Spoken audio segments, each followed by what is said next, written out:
What's up, Instagram and on YouTube? Hello, hello. It is Dr. Dion Napier with Amplify Vocal Studio. Welcome. If you are new to my channel, I am an 11-year university-trained classical singer turned commercial-style voice coach.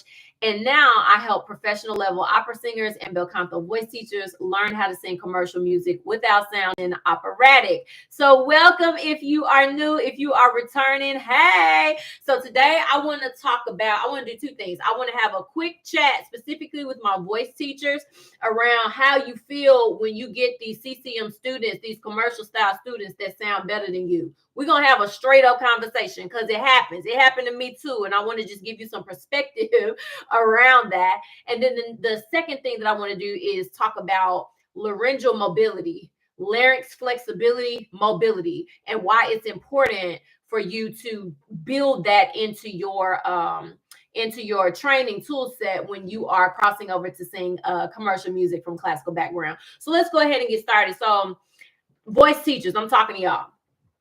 How do you feel when you get commercial singers in your studio and they sound better than you? What I mean is they can do stuff with their voice. They got that contemporary sound. You can hear it. You can recognize it. But you as a bel canto, primarily a bel canto voice teacher, you can't make all those sounds yet, right? What do? How do you feel? Why is that the case? I want to give you some perspective around why that is. Number one is because typically, especially if you all are working with these younger singers, these young children, and even some of the adults, one reason it happens is because their voices are still intact. What I mean is that they have not been inundated with Western classical vocal pedagogy that is largely unnatural and pulls them away from their everyday speech sounds and their everyday sound making. Right? So you as a bel canto voice teacher, you are singing head dominant all the time. That's not really natural. I always say this, it's beautiful. I'm never going to knock classical music, but when we are comparing speech level singing, to classical ain't speech level, it's head voice, right? So those singers' voices are still intact. So they still have that contemporary kind of edge on it, right? So I just want you to be encouraged and just share some of this knowledge with you. Don't get nervous. Don't get insecure. Don't back up and just automatically assume that you're not able to help those students. Even if you cannot make those sounds yet, you can still provide value to those singers, and they see you as being able to do that. That's why they're giving you their money. Okay. So don't back up. You have to get comfortable with pouring as you learn. Right? I talk about this all the time. We're not doing that typical, academic structure. You go to school and go train for all these years and then you go teach. No, you are teaching this stuff at the same time it's being deposited into you. Okay. That's our new setup. So you got to know that's what it is, and don't be nervous or insecure. Okay. Another reason why they may sound better than you, or they may be able to produce these sounds, is because they are listening to CCM music actively. They are listening to it all the time. I know y'all might listen to it passively, but if you are still performing classical music, and if you are listening to your students' music and having to do all of that, you are not really carving out intentional time to reset your oral perceptions. What I mean is you are not actively listening to commercial style singing to be able to identify how are they making that sound. What are the vocal cord coordinations that's happening to produce a falsetto, right? What is the vocal cord coordination like to produce a mix or to produce a belt quality? You're not thinking what vocal distortion or sound effects are they doing, and how are they actually doing that at the vocal cord level or at the breath level. This is what I'm talking about, and it takes time to build that. I'm still building that. Okay, I haven't arrived. But what I'm saying, these singers, these commercial students are coming in your studio. They're hearing this music all the time, and they're hearing and doing. They're still in this. They're mimicking a lot. They're imitating what they're hearing on the radio, and you're not. Okay, so that's another reason. All you got to do is just carve out some time to start listening more, and you will be surprised. The more you listen and mimic, you will be able to replicate those sounds. You just got to be intentional about doing it. Okay, I just wanted to kick off this conversation with that, and then we're gonna get to the laryngeal. What's up, y'all? I see LaMarcus. Hey, friend. I see Stephanie. I see some other people. My screen's kind of jacking up. But anyway, so I just wanted to kick off with that. Okay, voice teachers. So don't be insecure. Get the training you need, and you can still service those students at a high level. So now let's talk about larynx flexibility. Why do we need larynx flexibility? Because when you sing in commercial styles, you are going to need to belt. You're going to need to do runs. You need to do falsetto flips, right? Pop flips. What is a falsetto flip? That's like John Legend when he's singing, "'Cause I give you all of me." That's what it is. I give you all, right? That's that flip. You need to have that kind of command over your voice to be able to do intentional voice breaks, right? So I know we talk a lot, especially when we're establishing foundation. We want to have a voice that is well coordinated, smoothly connected in the bridges. But when you start to sing commercial music, you may not want that. That may not be the most effective way to communicate the story or to communicate the feel. So you've got to have command over your instrument where you can flip it on and off. So if you want to do an intentional voice flip, you know how to do that. So I'm going to give you guys a few yodeling exercises, just a way to get that larynx flexible. And I'm talking to classical singers who have been used to lower larynx position a lot. With the classical singing, it just kind of stays low and it doesn't move a lot. But in commercial music, honey, that sucker got to be ready to go. Okay, I see some comments. Hey, learner. Okay. Yeah, so that larynx has got to be mobile. We got to get it flexible. So the easiest way is to start with some yodels. So what I'm going to start with, and this was inspired really by Meredith Colby. What's up, Meredith? If you see this, she didn't know I was going to talk about this, but I saw her doing some yodel stuff, and I was like, oh, that's fantastic. So one exercise you can do, let me see, perfect for us. So on an and I kind of think of this as a hiccup kind of exercise. So it goes okay. Now classical singers, this is going to feel really wrong to you because you're used to that smooth, connected, coordinated voice. What I'm going to tell you is make it as ugly as you can. And it's going to mess with you psychologically, because some of y'all's teachers have told y'all that commercial singing is trash, that those sounds are not healthy, that those sounds are not aesthetically pleasing. All this stuff is possible for that stuff to start rising up as you are intentionally doing this kind of exercise and as you are transitioning your voice. But I encourage you to be courageous.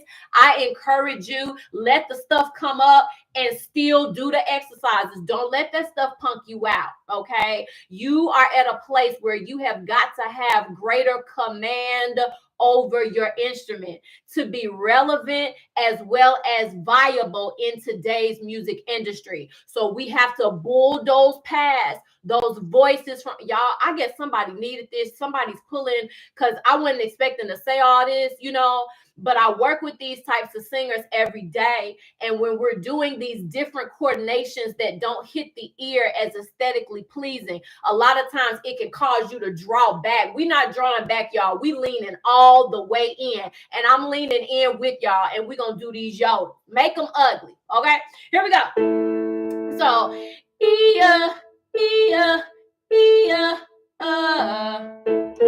again.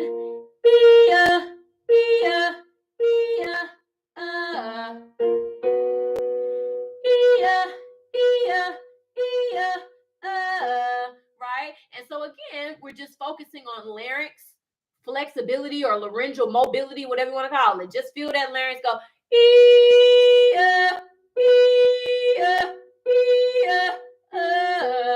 intentional.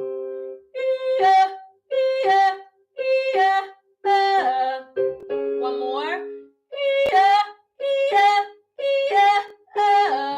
Okay, one little exercise. Another one you can do is an ooh-ah. Same thing. So this one is going to be Ooh, now, when I listened to Meredith, she was saying, imagine a cartoon character like falling down a hill, just clumsy. Think about as clumsy as you can make it. It's not a refined sound. You're intentionally switching abruptly into a different register, so it's gonna sound clunky. It's supposed to, okay? So don't try to stop that. So, ooh, ooh,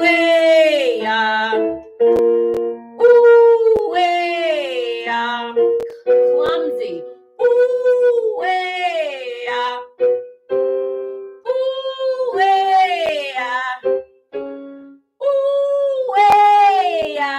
clumsy, y'all. Ooh,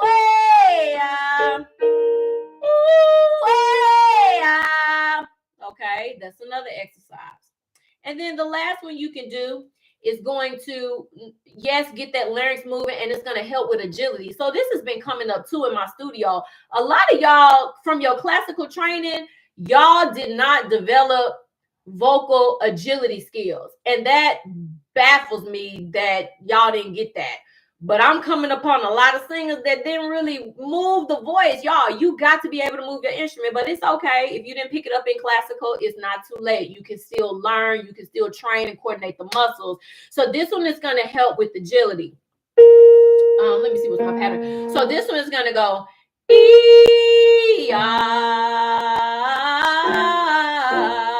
just a 5-tone on the bottom. So then flip, hold it, take it up,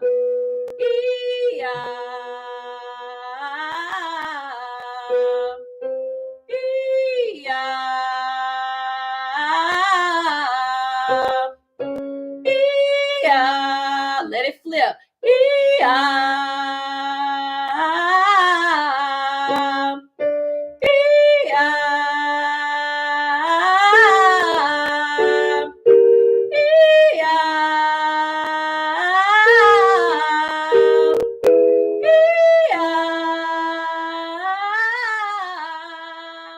right? And these runs are going to put you right in that upper chest voice where the chest voice is standing out. That's getting in that belt region. You're going to feel that pressure rising. And as a classical singer, it's going to feel real hard.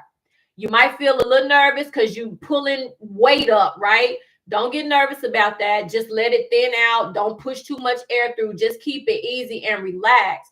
But y'all, this little region right here in this upper chest voice, this is where a lot of the contemporary songs, they sit, they hang out in that region. So you've got to develop more versatility in your upper chest voice. I will probably do another live on this at another time, but you got to develop that flexibility. You can't just do this thin mixy thing that don't fit the intensity and the speech like quality that's in a lot of this commercial music. Okay, so I'll come back and do that later. But what I'm telling you is, as you hit these 5-tone runs, it's gonna be in that belty region. Don't freak out. Just keep it relaxed. You know what I'm saying? Don't let too much subglottic pressure build. Just keep it as relaxed as you can. Here we go. So and make it kind of whiny. I'll do one more. So that's C5. It's getting high on the belt, but you go for it.